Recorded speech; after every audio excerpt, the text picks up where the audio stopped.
হে তরুণিয়া নওজওয়ান জামাকেরা,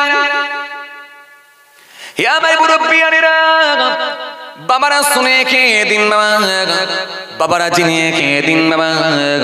কিতাবের মধ্যে পাওয়া যায় দ্বিতীয় দিন গেল, তৃতীয় দিনে ওই গরুটাকে যখন ফের তাড়িয়ে দেয়া হলো, দ্বিতীয় দিনে ওই গরুটি ওই গাভীটি আবার তার মনিবের ঘরে পৌঁছে গেল। রাতটুকু গিয়ে যখন মনিব তার থাকার জায়গায় পৌঁছে দিল, গরুটি তার থাকার জায়গায় রাতটুকু কাটিয়ে দিল। পরদিন সকালবেলা তৃতীয় দিনে আবার ওই গাভীটি টুকটুক করে জঙ্গলের ভেতরে এসে ওই গাভীটি জরাজীর্ণ কামরার সামনে এসে, দুর্বল কামরার সামনে এসে ওই গাভীটি পৌঁছে গেল।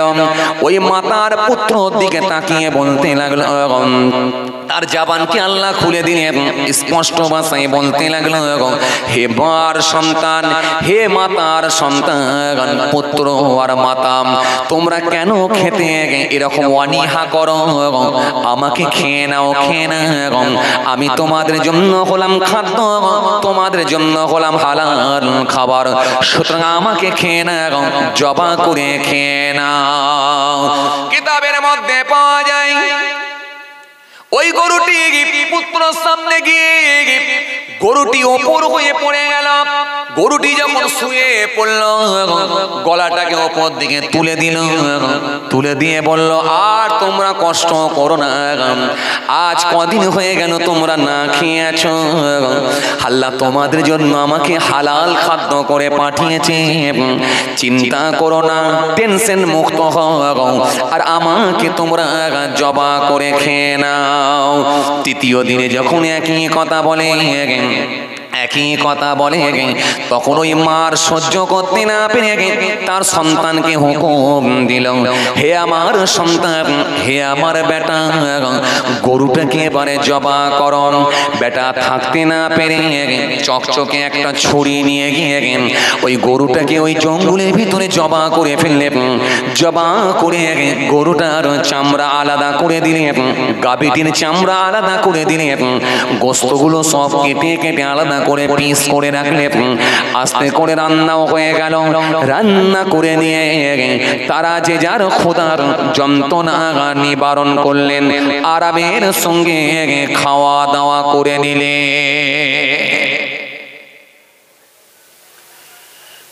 খাওয়া দাওয়া হয়ে গেল। এখন খাওয়া দাওয়া হয়ে যাওয়ার পরে প্রত্যেক দিন সন্ধ্যার সময় যেমন গরু তার মনিবের কাছে পৌঁছায়, আজকে তো গরু খাওয়া হয়ে গেছে, আজ যে পৌঁছাবে, কথা বলেন, আর পৌঁছাবে। এখন মনিবের কাছে যখন পৌঁছায়নি, মনিবটি কে মনে আছে আপনাদের? কে বলেন তো?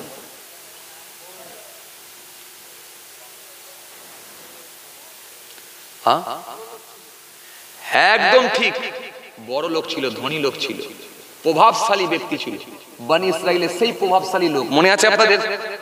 মনে আছে? সেই প্রভাবশালী লোকের গরু। এখন গরুটি যখন, ওই গাভীটি যখন তার মনিবের ঘরে গিয়ে পৌঁছায়নি, তখন ওই ধনী লোকটি, প্রভাবশালী ব্যক্তিটি সন্ধ্যার সময় গরুটা না আসার কারণেতে দুজন চারজন লোককে ঠিক করলো, যাও তোমরা একটু জঙ্গলের ভেতরে খোঁজো, কোথায় আমার গরুটা আটকে গেছে দেখো। জঙ্গলের ভেতরে যখন খুঁজতে শুরু করলাম, জঙ্গলের ভেতরে খুঁজতে খুঁজতে আস্তে আস্তে দেখা যায় গোটা জঙ্গল খোঁজা হয়ে গেল। শেষে দেখা গেল একটা জরাজীর্ণ কামরা, ছোট কামরা, জরাজীর্ণ কামরা, ছোট একটা কামরা। পিতা মাতার পুত্র দুইজন থাকে। ওই দুজনের বাড়ির সামনে গিয়ে যখন পৌঁছাল, বাড়ির সামনে গিয়ে দেখল, ও বাবাজি, ওই মার পুত্র বাড়িতে আছে, কিন্তু বাড়ির সামনে দেখা যায় ওই গরুটির চামড়া, ওই গরুটির গায়ে আবৃত করে রাখা, ঢেকে রাখা কাপড়গুলো, চাদরগুলো, ওই গরুটির হাড় হাড্ডিগুলো সব বাড়ির সামনে পড়ে আছে দেখা যায়। দুইজন ব্যক্তি দেখতে পেয়ে গেল, পেয়ে গিয়ে বনি ইসরাইলের সে ধনী লোকটা, প্রভাবশালী ব্যক্তিটি তার কাছে গিয়ে খবর দিয়ে দিল, আপনার গরুকে এই জঙ্গলের ভেতরে মাতার পুত্র মার ছেলে দুজন মিলে এই জঙ্গলের ভেতরে বসবাস করে। এরাই দুজনে আপনার গরুটাকে খেয়ে নিয়েছে। যখন বলেছে এরা দুজন মিলে গরু খেয়ে নিয়েছে, ওই ধনী লোকটি সে সময় বলে চলো এর বিচার দিতে হবে। বিচার কোথায় দেওয়া হবে? আপনারা বিচার কার কাছে দেন? কথা বলেন, আপনাদের গ্রামে বিচার হয়? কার কাছে দেন? মোড়ল, মেম্বার, মোড়ল, মাতব্বর নাকি বলে একটা না? হ্যাঁ, বড় মাতাব্বার। এরাই তো গোলমাল করেছে, তাই না? হাই রে হাই, এই মোড়ল, মাতব্বার, মেম্বার, নেতা, খুব বিপদ ভাই, খুব বিপদ। এই জন্য কোরআনে কারীমের মধ্যে আল্লাহ সুন্দর করে বললেন, ইন্নাল্লাহা ইয়া'মুরুকুম আন তু'আদ্দুল আমানাতি ইলা আহলিহা ওয়া ইযা হাকামতুম বাইনান নাস আন তাহকুমু বিল আদলি ইন্নাল্লাহা নি'ম্মা ইয়া'iযুকুম বিহি ইন্নাল্লাহা কানা সামিয়াম বাসীরা। জোরে বলবেন না সুবহানাল্লাহ? আরো জোরে হয় না? আল্লাহ কোরআনে কারীমের মধ্যে সুন্দর করে বললেন, শুনে রেখে দাও, জেনে রেখে দাও, পৃথিবীর জমিনে আমার নির্দেশগুলো মেনে নাও। পৃথিবীর জমিনে যখন তোমরা মনে রেখে দাও, পৃথিবীর জমিনে যখন মনে রেখে দিও আমার নির্দেশগুলো মেনে নাও, আর পৃথিবীর জমিনে পাওনাদারের মালটাকে তোমরা বুঝিয়ে দাও। হে পিতা, তোমার ছেলেদের মধ্যে তাদের প্রাপ্যগুলো বুঝিয়ে দাও, তাদের মাল তোমরা বুঝিয়ে দাও। হে বড় ভাই, তোমার বাপ না, তুমি বড় ভাই, ছোট ভাইদের মালটা তুমি বুঝিয়ে দাও, বুঝিয়ে দাও, বুঝিয়ে দাও। হে দুনিয়ার নেতা, হে মাতব্বর, হে মোড়ল, পৃথিবীর জমিনে যখন বিচার করবে এই বিচারটা তোমরা ন্যায় বিচার করবে। মনে রেখো, অন্যায় করে যেন কারণ মাল আত্মসাৎ করে নিও না। বিচার যখন করতে যাবে গরিবের জন্য আলাদা বিচার, বড় লোকের জন্য আলাদা বিচার, এই রকম যেন দ্বিচারিত তোমরা করো না। এই দ্বিচারিতা যেন তোমরা করো না। পৃথিবীর জমিনে যখন বিচার করবে ন্যায় বিচার করবে। পৃথিবীর জমিনে বড় লোকের আলাদা বিচার, গরিব লোকের আলাদা বিচার, এটা যেন তোমরা করো না। পৃথিবীর জমিনে যখন বিচার করবে তোমার দলের লোক হলে আলাদা বিচার, আর তোমার দলের যদি লোক না হয় তার জন্য আলাদা বিচার। কেউ টাকা দিয়ে দিলে আলাদা বিচার, টাকা না দিতে পারলে আলাদা বিচার, গরিবের জন্য আলাদা বিচার, বড় লোকের জন্য আলাদা বিচার। এই বিচার যেন পৃথিবীর জমিনে করবে না। হচ্ছে না, হয় না? কথা বলছেন না কেন? এই কথা বলেন, বিচার হচ্ছে তো? সঠিক হচ্ছে? হ্যাঁ, আসল জায়গায় আসে। সঠিক, সঠিক। এই জন্য আমাদের সমাজে কিছু মানুষ বেরিয়েছে, দেখবেন এরা হলো সমাজের নেতা। যা কথা বলে দেখবেন সব বলে মিথ্যা, কথা বলে না। এরা হলো সমাজের নেতা, যা কথা বলে দেখবেন সব বলে মিথ্যা। এদের চেহারা ভালো, এদের ড্রেস ভালো, এদের পোশাক ভালো, এদের গলার আওয়াজ ভালো, মানুষকে দেয় প্রতিশ্রুতি, কাছে গিয়ে দেখবেন লোকগুণ নয় খাঁটি। আমানতে খেয়ানত করে, আমানতে খেয়ানত করে, অঙ্গীকার করলে ভঙ্গ করে, আর কথাই কথাই মিথ্যা বলে। ইলেকশনের আগে যখন আপনাদের এলাকায় আসবে, ইলেকশনের আগে যখন আপনাদের এলাকায় আসবে, উঁচু মঞ্চে যখন উঠবে, সেই সময় তারা বলবে, ভাই সকল তোমাদের পুকুরের পার বাঁধিয়ে দেওয়া হবে। এলাকার গরিব মানুষগুলো কাঁচা বাড়ি থাকবে না, পাকা বাড়ি দেওয়া হবে। একটা করে টিউবকল করে দেওয়া হবে, পানির ট্যাঙ্ক বসিয়ে দেওয়া হবে। ও বাবাজি, কত রকমের ওয়াদা। আর ইলেকশন মিটে গেলে পাবেন না, জোরে বলো, পাবেন না দেখা। আগে দিয়েছিল ওয়াদা, ভোট মিটে গেলে পাবেন না আর দেখা। সমাজে এমন লোক আছে না নাই? জোরে বলো, আছে। সে লাল পার্টি হোক, নীল পার্টি হোক, হলদে পার্টি হোক, কালো পার্টি হোক, সাদা পার্টি হোক, যেই হোক না কেন, গরিবের পাশে দাঁড়ানোর লোক নাই। এজন্য ন্যায় বিচার পৃথিবীর জমিনে প্রতিষ্ঠিত হয় নাই। এজন্য কোরআন স্পষ্ট ঘোষণা বলেছে, আল্লাহ সুন্দর করে বলে দিয়েছেন, ওয়ামান লাম ইয়াহকুম বিমা আনজালাল্লাহ ফাউলাইকা হুমুজ যালিমুন ومن لم يحكم بما أنزل الله فأولئك هم الفاسقون ومن لم يحكم بما أنزل الله فأولئك هم الكافرون।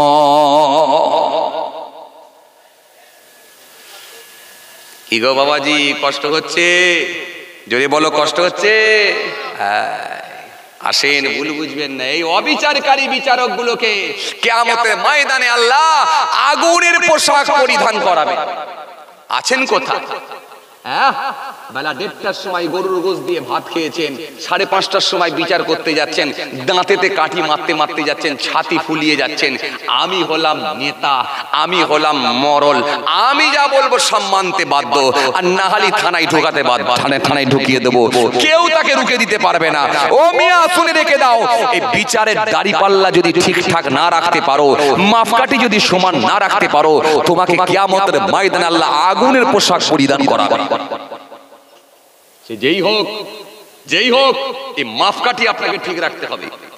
গরিবের জন্য যে বিচার হবে, বড় লোকের জন্য সেই বিচার হবে। হযরত ওমর ফারুক যে বিচার করে দেখিয়েছিলেন, মতখোরের জন্য হযরত ওমর ফারুক আপনাদের জানা আছে যে বিচারের ব্যবস্থা করেছিলেন, এমনকি নিজের ছেলেকে পর্যন্ত ছাড়েননি।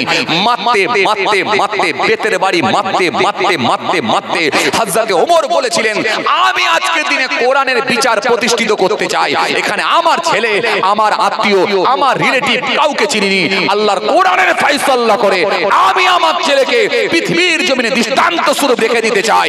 আমি ওমর ন্যায় বিচার করে কিয়ামতের ময়দানে আল্লাহর কারাগার থেকে মুক্তি পেতে চাই। নিজের সন্তানকে পর্যন্ত মেরে ফেলেছিলেন বেতের বাড়ি, আঘাত করতে করতে মেরে ফেলেছিলেন। আর আজকের দিনে যার জমি বর্গা হয় সেই তো জেল খাটছে। কথা বলছেন না কেন? যার জমি বর্গা হয় সে জেল খাটছে। যে যার জমি কেড়ে নিয়েছে সেই দেখেন জেল খাটছে, আর যে কেড়ে নিয়েছে সে ঘুরে বেড়াচ্ছে, হাতে ঝান্ডা আছে। গরিব মানুষ, হাই রে হাই, জি পাশের বাড়ির লোকটা ঝান্ডা ধরেছে, 3 ফুট জায়গা ঢুকিয়ে নিয়ে বড় পিলার মেরে ঘর করছে। কোথায় বলবেন আপনি গরিব লোক?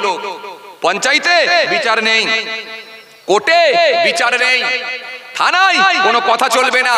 এখান থেকে হ্যালো বললি ওখান থেকে জলো। কথা বলছেন নাকি? এখান থেকে হ্যালো, ওখান থেকে বলছে ধরো। এই হ্যালোতি সব ধরে নিয়ে চলে যাবে, কোনো কথা হবে না। যে খুব চাপ, খুব চাপ, খুব চাপ। ভাইরা আমার, বন্ধুরা আমার, সাথী মহাব্বতের ভাইরা, আসেন সেই জায়গায় আবার ফিরে আসছি। শুধু বললে হবে না বাবাজি, শুধু বললে হবে না আমি বিচারক, শুধু বললে হবে না আমি নেতা, শুধু বললে হবে না আমি মরল, করে দেখাতে হবে। বাস্তব জায়গাটা কিন্তু খুব কঠিন, খুব কঠিন। এই জন্য মাপকাঠি যদি সমান না রাখতে পারেন ধরা খেতে হবে। ভালো করে শুনে রেখে দেন, কিতাবের মধ্যে পাওয়া যায়। জি ভাইরা আমার, বন্ধুরা আমার, সাথী মহব্বতের ভাইরা, ভালো করে শুনে রেখে দেন। এই গরুটার খবর যখন সেই গরুর মালিকের কাছে গিয়ে পৌঁছে গেছে, মালিকের কাছে যখন খবর পৌঁছে গেছে যে এ গরু মাতা আর পুত্র জঙ্গলের ভেতরে মা বেটা আছে, ওরা দুজন মিলে খেয়েছে, এখন আপনি কি করবেন বলেন? তিনি বললেন, দাঁড়াও, বিচার দেবো, বিচার দেবো, নালিশ জানাবো। কার কাছে? না, ন্যায় বিচারক কোথায়? তখন ন্যায় বিচারক অন্য কেউ নয়, সাধারণ মানুষ না, দায়িত্ব ছিল হযরতে দাউদ আলাইহিস সালামের উপরে। দাউদ আলাইহিস সালাম বিচার করবেন। দাউদ নবীর কাছে বিচারের মাপকাঠি ধরে রেখেছেন কে? দাড়িপাল্লা কার হাতে? বিচারের দাড়িপাল্লা হযরতে দাউদ আলাইহিস সালামের কাছে। উনি ফয়সালা করবেন, উনি বিচার করে দেবেন। চলো। গরুর মালিক গিয়ে বলে, হুজুর জঙ্গলের ভেতরে মাতার পুত্র মার বেটা দুজনে একটা ছোট্ট কামরার ভেতরে থাকে। আমার একটা সুন্দর পছন্দের চকচকে গরু ছিল, ওই গরুটাকে তারা জবাহ করে ধরে নিয়ে জবাহ করে খেয়ে নিয়েছে, হুজুর এই বিচার দেন। দাউদ আলাইহিস সালাম তো শুনে রাগান্বিত হয়ে গেলেন, রেগে যাওয়ারই কথা। লোকের মাল তুলে তুমি পেয়েছো বলে খেয়ে নেবে? তুমি জানবে না, যাচাই করবে না এটা কার মাল? দাউদ আলাইহিস সালাম রাগান্বিত হলেন, রেগে গিয়ে বললেন, দাঁড়াও, ওই মাতা পুত্রকে ডেকে নিয়ে এসো আমার কাছে, যাও ডেকে নিয়ে এসো। হে তরুণিয়া নওজওয়ান যুবকেরা,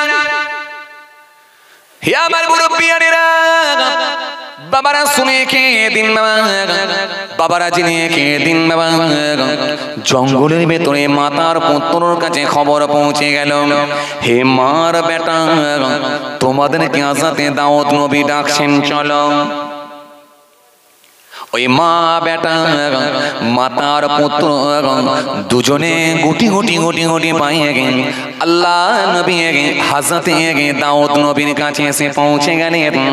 ওই মাতা থাকতে না পেরে আল্লাহ নবীর সামনে এসে দাঁড়ালেন। আম্মা যখন এসে দাঁড়িয়ে গেছে, গোটা শরীরকে ঢেকে রেখে আবৃত করে পর্দার মধ্য দিয়ে হযরতে দাউদ নবীর দরবারে এসে হাজির হয়ে গেলেন। হযরতে দাউদ নবী সেই সময় পুত্রের দিকে তাকিয়ে বললেন, হে ছেলে, তুমি এই গরুটাকে তোমরা দুজন মিলে খেয়েছো। ইনি হলেন গরুর মালিক, গাভীর মালিক। ওই মা সেই সময় বলতে গেল, ও আল্লাহ নবী, হযরতে দাউদ নবী, ভুল কিন্তু আমাদের নয়। আজকে 70 বছর আমার মাতার পুত্র দুজনে জঙ্গলের ভেতরে ইবাদত করি, কারোর মাল আত্মসাৎ করে নিয়ে না, কারোর মাল কেড়ে নিয়ে না, কারোর জমি আমরা দখল করি না, কারোর মাল খেয়ে নিয়ে না, এমন কোনো অন্যায় আমাদের দ্বারাই হয় না। মুহূর্তের মধ্যে দেখা যায় হযরতে জিবরাইল ফেরেশতা এসে হাজির হয়ে গেলেন। হযরতে জিবরাইল ফেরেশতা এসে সেই সময় বললেন হযরতে জিবরাইল ফেরেশতা এসে হযরত দাউদ আলাইহিস সালামকে বললেন, ও আল্লাহ নবী দাউদ নবী, বিচারটা আজকে ডিটেন করে রেখে দেন।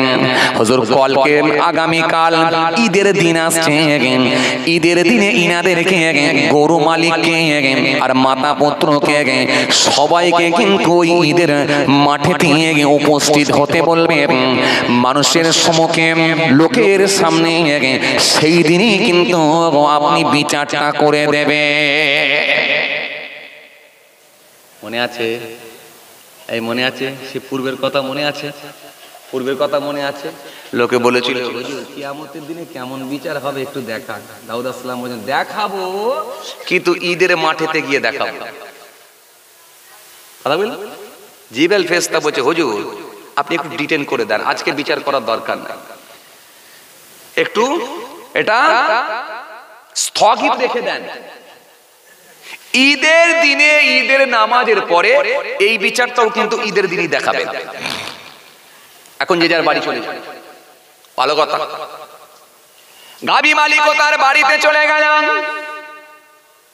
মাতার পুত্র দুইজন মিলে তার ছোট্ট জরাজীর্ণ কামরার মধ্যে চলে গেল জঙ্গলের ভিতরে। মনে আছে আপনাদের? এই ভুলে যাচ্ছেন নাকি? ঘুম পাইনে তো? জোরে বলেন, ঘুম পাইনে তো? আওয়াজ করে বলেন। তাহলে একবার তাকবীর দেন, নারায়ে তাকবীর। সবাই মিলে দেন নারায়ে তাকবীর, জোরে দেন নারায়ে তাকবীর।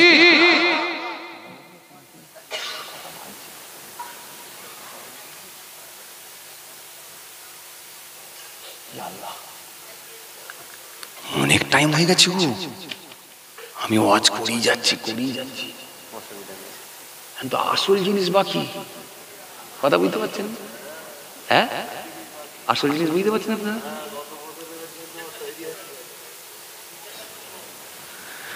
হ্যাঁ ভাই বলেছে তৈরি হতে হবে, বুঝতে পারছেন তো? হ্যাঁ, কিছু বোঝা গেল বাবা? হ্যাঁ, এ মলম যাই দেন, কলম আছে পেছনে, ভুলে গেলে হবে নাকি? কি হবে? হবে তো ইনশাল্লাহ নাকি? কই ঘাড় লড়লো কই? আচ্ছা আপনারা বলেন, এই জলসা যে হচ্ছে আপনারা সবাই খুশি তো? এই জোরে বলেন খুশি? খুশি? আবার আগামী বছর হোক এটা চান তো নাকি? জোরে বলেন চান তো? যারা চান না হাত নাড়েন। এই ছেলে তুই একা চাস না? ও বুঝে উঠতে পারেনি।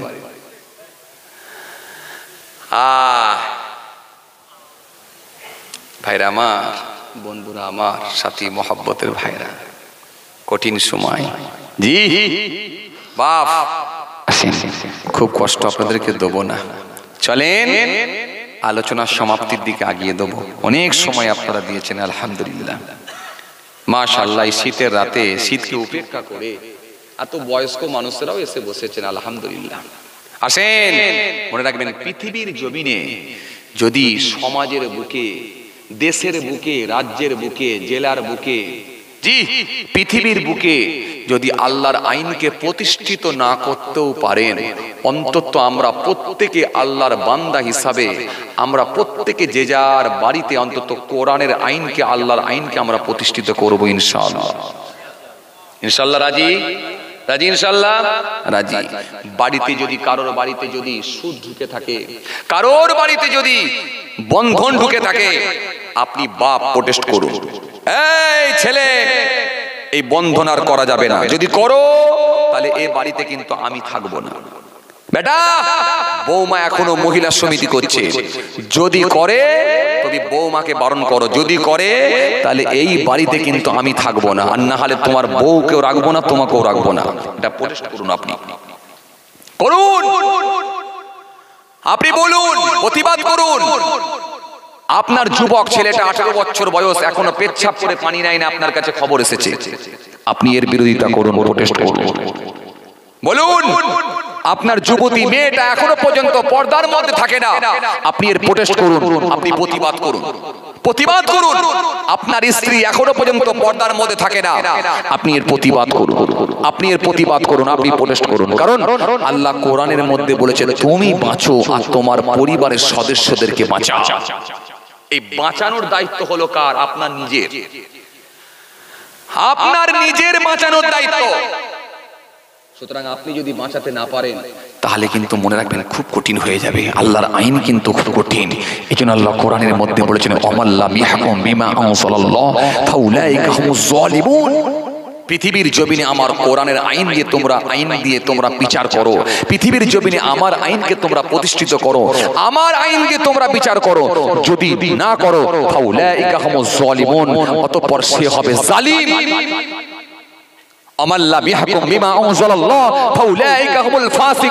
পৃথিবীর জমিনে তোমরা আমার কোরআনের আইন দিয়ে বিচার করো, পৃথিবীর জমিনে আমার আইনকে তোমরা প্রতিষ্ঠিত করো, আমার আইন দিয়ে তোমরা বিচার করো, ফায়সালা করো, যদি না করো ফাউলাইকা হুমুল ফাসিকুন, অতঃপর সে হবে ফাসিক। আমাল্লাম ইয়াহকুম বিমা আনজালাল্লাহ ফাউলাইকা হুমুল কাফিরুন। পৃথিবীর জমিনে তোমরা আমার কোরআন দিয়ে, আমার আইন দিয়ে তোমরা বিচার করো, যদি না করতে পারো অতঃপর মনে রাখো ফাউলাইকা হুমুল কাফিরুন, অতঃপর সে হবে কাফির। তাহলে আল্লাহ ইচ্ছা করলে কাফির হিসাবে তুলতে পারেন, আল্লাহ ইচ্ছা করলে ফাসিক বলে ঘোষণা দিতে পারেন, আল্লাহ ইচ্ছা করলে জালিম ব্যক্তি হিসাবে চিহ্নিত করতে পারেন, যদি আল্লাহর কোরআন দিয়ে, আল্লাহর আইন দিয়ে যদি বিচার না করা হয়। এজন্য মনে রাখবেন ভাই, বিচারের পাল্লা, বিচারের দাড়ি পাল্লা, এটা কিন্তু খুব কঠিন জায়গা। অনেক মসজিদের মুসল্লি পর্যন্ত ধরা খেয়ে যাবে, জানেন আপনারা? অনেক মসজিদের এই কি বলে কমিটি পর্যন্ত ধরা খেয়ে যাবে। কারা বলেন তো?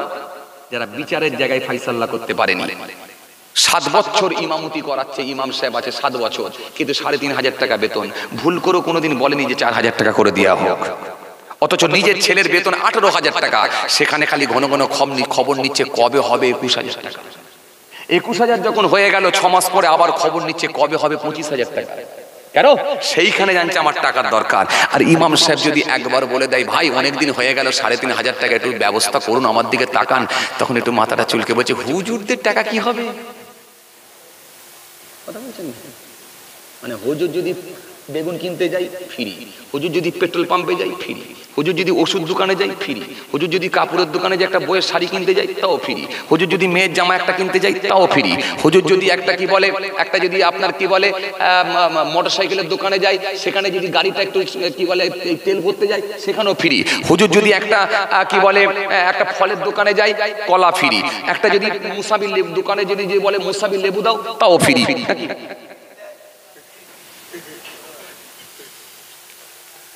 পেট্রোলের দাম ওপর দিকে, ডিজেলের দাম ওপর দিকে, কেরোসিনের দাম ওপর দিকে, কাঁচা লঙ্কার দাম ওপর দিকে, টমেটোমের দাম ওপর দিকে, বেগুনের দাম ওপরের দিকে। একটা কফি 35 টাকা, 40 টাকা, 50 টাকা, 60 টাকা বলছে একটা ফুলকপি। আপনাদের দিকে জানি না, যদিও চাষ হয় এদিকে আমি জানি না, কিন্তু আমাদের দিকে 40 টাকা 50 টাকা করে একটা ফুলকপি, ছোট মতো ফুলকপি। আর হুজুরের যে কত রেট, কত 3500 টাকা। তাও আবার পুরি সর্বনাশ। ফজরের নামাজে যদি 5 মিনিট লেট হয়ে যায় আজান দিতে, তাও আবার বিচার ডেকে বসবে। কথা বলছেন দেখেন, কথা বলেন। হ্যাঁ, সেক্রেটারি সেক্রেটারি আওয়াজ দিয়ে দিল, বিচার হবে ইমাম সাহেবকে নিয়ে। সভাপতি এসে গেল, সেক্রেটারি এসে গেল, কেশিয়ার এসে গেল, চেয়ারম্যান এসে গেল, ভাইস চেয়ারম্যান এসে গেল, সবাই গোল করে বসে বলল বিচার হবে। ইমাম সাহেব চিন্তা করছে আমাকে নিয়ে বিচার হবে, কি হলো রে বাবা। তখন সভাপতিকে বলছে, হুজুর ভাই আপনি যে ডাক দিয়েছেন বিচার, কিসের বিচার? তখন সভাপতি উঠে দাঁড়িয়ে বলছে, হ্যাঁ ইমাম সাহেব, বৃহস্পতিবার দিনে ফজরের নামাজ পড়তে আজান দিতে উঠেছিলেন, 3 মিনিট লেট হলো কেন আজান দিতে? তখন ইমাম সাহেব একটু মাথাটা চুলকে নিয়ে বলছে, আপনি তো নামাজ পড়তেই আসেননি, তা আপনি জানলেন কি করে? ও নামাজ পড়তে যায়নি না, তো নামাজ পড়তে যায়নি বলে কি মুত্ত উঠবুনি? কথা বলে না, বুঝতে পারছেন না? তো নামাজ পড়তে যায়নি বলে কি মুত্তে উঠবনি? তার মানে যে টাইমে আজান হয় ও সেই টাইমে বেটা মোবাইলে অ্যালার্ম দিয়েছে, ওই টাইমে উঠে পেচ্ছাপ করবে, মানে জাস্ট টাইমে আজান হচ্ছে নাকি ওটা দেখে নেবে। কত বড় ডেঞ্জার লোক, বুঝতে পারছেন? কত বড় খেলাড়ি লোক, বুঝতে পারছেন? আমরা গেছি, হুজুর দোয়া করবেন, দোয়া করবেন, গর্ব করে বলছে হুজুর দোয়া করবেন। আগের যে মসজিদের কেশিয়ার ছিল না, মসজিদে কিছু উন্নতি করতে পারেনি হুজুর, এই আমার আমলে মাত্র 1.5 বছর এসেছি হুজুর, 13 লক্ষ টাকা দিয়ে মসজিদ তৈরি করলাম হুজুর, হুজুর দোয়া করবেন। এখনো পর্যন্ত 1.5 লাখ টাকা ব্যাংকে জমা রেখেছি, হুজুর দোয়া করবেন। 13 লক্ষ টাকা খরচা করে মসজিদ তৈরি করেছি হুজুর, দোয়া করবেন, দোয়া করবেন। আর ইমাম সাহেবের কামরা সিঁড়ির নিচে দিয়েছে। ইমাম সাহেব যখন আপনার নিজের কামরার মধ্যে ঢুকছে মাথা নিচু করে, আর কামরা থেকে যখন বেরোচ্ছে তো মাথা নিচু করে। একবার যদি ভুল করে মাথা উঁচু করে তো মাথা ফেটে যাবে। আর 13 লক্ষ টাকা খরচা করে মসজিদ তৈরি করছে। কি ভাবছেন আপনি আল্লাহ হিসাব নেবে না? ভাবছেন আল্লাহ হিসাব নেবে না? হ্যাঁ, 7 বছর তুমি ইমামতি করালে, খাটালে, তুমি কি মনে করছো তোমাকে আল্লাহ ছেড়ে দেবে নাকি? তুমি মসজিদের কেশিয়ার হয়েছিলে, হ্যাঁ 50টা টাকা বাড়াতে বলতে পারলে না? ও ঠান্ডা বেড়ে না, বুঝবে কেন? আল্লাহ বলেছে আমার কোরআন দিয়ে তোমরা ফায়সালা করো, বিচার করো, যেখানে বিচার করবে আমার কোরআন দিয়ে, আমার আইন দিয়ে ন্যায় বিচার করবে, ন্যায় বিচার করবে, ন্যায় বিচার করবে। হে দাদু, হে দাদু, তোমার বড় ছেলে মারা গেছে বলে মনে রেখে দিও, তোমার বড় ছেলে মারা গেছে বলে পোতার ভাগটা যেন মেরে দিওনি। শোনো, বড় ছেলে মারা গেছে বলে বাকি 2টো ছেলের কথা শুনে তোমার যেন পোতার ভাগটা মেরে দিওনি, তোমার বৌমাকে যেন তাড়িয়ে দিওনি, ওই পোতার ভাগ তুমি বুঝিয়ে দাও, সকলকে সমানভাবে বন্টন করো, না হলে কিন্তু আল্লাহর কাঠগড়ায় তোমাকে আটকে দেওয়া হবে। আছে না নাই পৃথিবীর জমিনে এরকম লোক? আছে না নাই? হ্যাঁ, বৌমাকে পর্যন্ত তাড়িয়ে দিচ্ছে। কেন? ওই জানে ছেলে যদি বড় হয়, 8 বছর বয়স হয়ে গেছে, বড় হলে ওকে আবার ভাগ দিতে হবে, তখন বলছে বৌমা তুই বাপের বাড়ি চলে যা। এ লোক আছে না নাই? আছে। খুব চাপ, খুব চাপ আমাদের সমাজে। দেখবেন আবার কিছু শাশুড়ি আছে, দেখবেন এরাও দেখবেন বৌমাদের ভেতরে নিরপেক্ষ বিচার করতে পারেনি। আছে না নাই? কথা বলে আছে না নাই? ও বৌমাদের ভেতরে দেখবেন নিরপেক্ষ বিচার করতে পারেনি। জি, পুকুরের ঘাটে গিয়ে যখন আর মহিলাদের কাছে গিয়ে যখন থালা বাসন মাজছে, কাপড় কাচছে, তখন একটু গর্ব করে বলছে জানো গা, জামাইটা আমার এত ভালো না, খালি মেয়ের কথাই ওঠে আর বসে। কথা বলছেন না কেন? জামাই বাবু খুব ভালো পেয়েছি, ইনকামও করে, কাজ কারবারও ভালো আছে, বেশ কারবারও ভালো আছে, ইনকামও করে, আর আমার মেয়ের কথাই ওঠে আর কথা বলে, ওঠে আর বসে। কিন্তু ছেলেটা আমার এত শয়তান, খালি বৌমার কথাই চলে। কথা মনে হয় বুঝতে পারেন, বুঝতে পেরেছেন? ছেলেটা আমার এত শয়তান, খালি বৌমার কথাই চলে। তাহলে ছেলের বেলায় হলো ও বৌমার কথা শুনে বলে, আর জামাই ঠিক আছে মেয়ের কথা শুনে। এই বিচার কি ঠিক হলো? এত মারবে ফেরেশতা, ব্রেক পর্যন্ত মারবে, বুঝলেন? ব্রেক ফেল গাড়ি কোনোদিন আপনারা দেখেছেন? দেখেনি। চেপেছেন কোনোদিন? এই কথা বলে না, বলছি ব্রেক ফেল গাড়ি চেপেছেন? হ্যাঁ, চাপলে আর এখানে থাকতেন। কবরস্থান কোথায়? কথা বলেন, কবরস্থান কোথায়? সামনে, ওই সামনে। ব্রেক ফেল গাড়ি চাপলেই সামনে, আর চাপেননি বলে এখানে। কথা বলছেন না কেন? হ্যাঁ, আল্লাহ হেফাজত করেন। আমরা জোরে বলি আল্লাহ আমিন। ব্রেক ফেল গাড়ি দেখেছেন তো? চাকা উপর দিকে, মাথা নিচের দিকে, এই ব্রেক ফেল গাড়ি। কথা বুঝছেন? কিন্তু ভাই চাপেননি, চাপলে ওখানে, চাপেননি বলে এখানে। আল্লাহ কবুল করেন। আমরা জোরে বলি আল্লাহ আমিন। একবার তাকবীর দেন না, নারে তাকবীর। একটু জোরে দেন না, নারে তাকবীর। আওয়াজ দেন না, নারে তাকবীর। মাশাআল্লাহ, আল্লাহ কবুল করেন, আল্লাহ কবুল করেন। খুব ভালো লাগছে, আল্লাহ কবুল করেন। বাবাজি চলেন, কোথায় ছিলাম বলেন দেখিনি? আর হ্যাঁ, তারপরে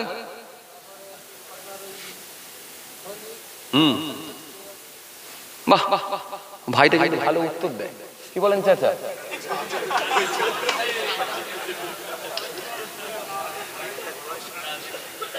মুরব্বী লোকের ছাড় আছে, আপনারা এত দেখছেন কেন? আরে বাবা, এই ভেতর খুলে দিচ্ছে, কাল্প খোলা, ভেতরে খোলা আছে, বাতিনি চোখ খোলা আছে। কি বলেন চাচা? চোখ বন্ধ হতে পারে, কিন্তু অন্তঃচক্ষু। হ্যাঁ শোনেন, আল্লাহ যদি তাকে কাউকে যদি কবুল করে নেয় না, আল্লাহ যদি কাউকে কবুল করে নেয়, তার বাতিনি চোখও খুলে যেতে পারে। এটা আল্লাহ যদি কাউকে কবুল করে নেয়। কথা বুঝতে পারছেন? কেন? ঈশ্বরচন্দ্র বিদ্যাসাগর বলেছিলেন, একে চন্দ্র, দুয়ে পক্ষ, তিনে নেত্র। নেত্র মানে কি? চোখ। চোখ কটা? একটা গায়ের কম লোক সেও জানে এই যে চোখ তিনটে হয়। এটা দুটো, আর একটা অন্তঃচক্ষু, বাতিনি চোখ। এই বাতিনি চোখ আল্লাহ ইচ্ছা করলে কাউকে দিতেও পারে। যারা ইলমে লাদুন্নি হাসিল করেছেন, আল্লাহ হাসিল করেছেন, আল্লাহর সঙ্গে ট্রানজাকশন তৈরি করেছেন। পৃথিবীর মানুষ রাতের অন্ধকারে ঘুমায়, কিন্তু যারা আল্লাহর ওলি হয়ে গেছেন, আল্লাহওয়ালা মানুষ হয়ে গেছেন, তাদের কানেকশন, সম্পর্ক কিন্তু আল্লাহর সঙ্গে হয়ে যায়। যদি বলতে পারেননি। আসে ভাইরা আমার, মাতা আর পুত্র ফিরে চলে গেল কোথায়? জোরে বলো। জঙ্গলে ফিরে চলে গেল। যা চলে গেল। কয়েকদিন পরে, এই আগামীকাল ঈদ, ঈদের দিনে ফাইসাল্লাহ হবে।